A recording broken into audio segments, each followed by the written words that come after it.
ブロックレコードとは何ですか？はい、ブロックレコードというのは誰でも簡単にスマートフォンを使って事実を証明することのできる証明アプリです。そのアプリは具体的に何ができるアプリなんですか？はい、例えばですけれども、インターネット上で自分が撮った写真であるということを証明すると結構難しいんですね。今どんどん AI なんかも発達してきていて、デジタルデータを書き換えるだとか誰のものであるかっていうことを変えてしまうということができるようになっている。でこれをブロックチェーン技術を使って、誰がその著作権者なのかであったりだとか、あるいはそのデータが改ざんされていないということであったりとか、それを証明することができる仕組みというのがこのブロックレコードになります。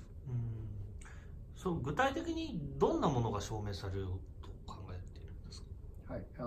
今一つ例に挙げたような著作権について使うことができますし、あるいは例えば事件や事故に出くわした時にその状態を記録するということができます。誰がいつどこでそのような事件や事故を目撃したのか、あるいは巻き込まれたのかということを改ざんのできない形で証拠として保全をして、そのことの証明書を出すことができます。その証明書を出す仕組みというのは具体的にどういうふうに、どうしてそれが証明できるんですか？仕組みとして。はい、一般にはですね、証拠を、証拠というか、証明をするときに、国によって公証役場という制度がありまして、事実実験公正証書だとか、おそらくほとんどの人は使ったことがないと思いますけれど、公的に証明書を取る仕組みというのは実はあるんですね。なんですけれども、ほとんど使われていないと。でこれをですね、ブロックチェーンを用いた証明の仕組み、改ざんを防止する仕組みというのを使うことによって、誰でも手軽に手元のスマートフォンで使えるようにできないかというのが私たちのやろうとしていることです。それは本業である弁護士業と関係があるんですか？そうですね、私も弁護士になって10年ほど活動している中で、訴訟というものに取り組みますけれども、訴訟の勝ち負けを最終的に決めるのは何かというと、これは証拠だというふうに思っています。証拠がなければ、どんなに正しいと思っている主張でも裁判所は認めてくれない。証拠というのは決定的な意味を持つというふうに考えていまして、しかしその証拠を作るというのはですね、証拠を作るというのはないことをあるというふうにするのではなくて、実際にあったことをちゃんと裁判所に知ってもらうというのがかなりハードルが高いんですね。それをなんとか手伝うことができるようなですね、アプリケーションを作ることができないかというのが、このアプリの開発に取り組んだ、きっかけになります。ブロックチェーンの技術はそういう問題意識に合致するものなんですか？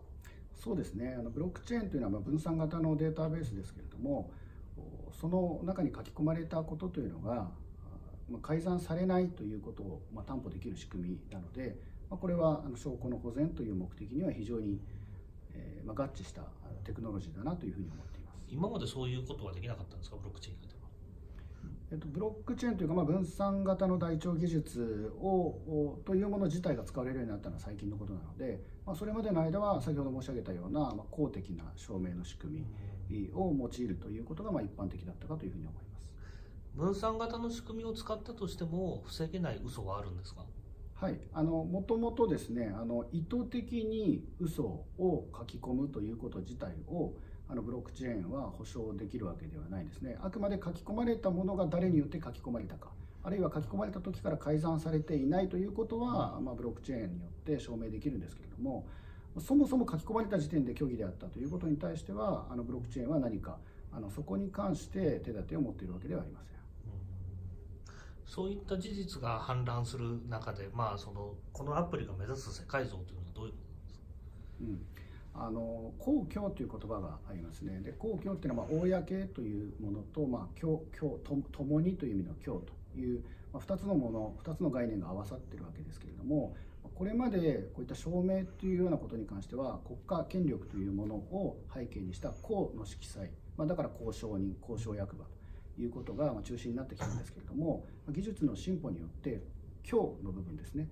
共に、つまりその国家のような単一の権力者ではなくて、市民あるいは、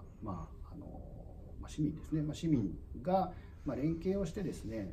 何が事実であって改ざんされていないのかということを担保する仕組みというのを作ることができるんじゃないかと、その一つのきっかけにこのアプリがなっていくんじゃないかなと、なっていけたらいいなというふうに思っています。なるほど。そういうアプリにするにあたって今後何かその考えている機能開発とか今後の展開とかもしあれば教えていただけますか。はい、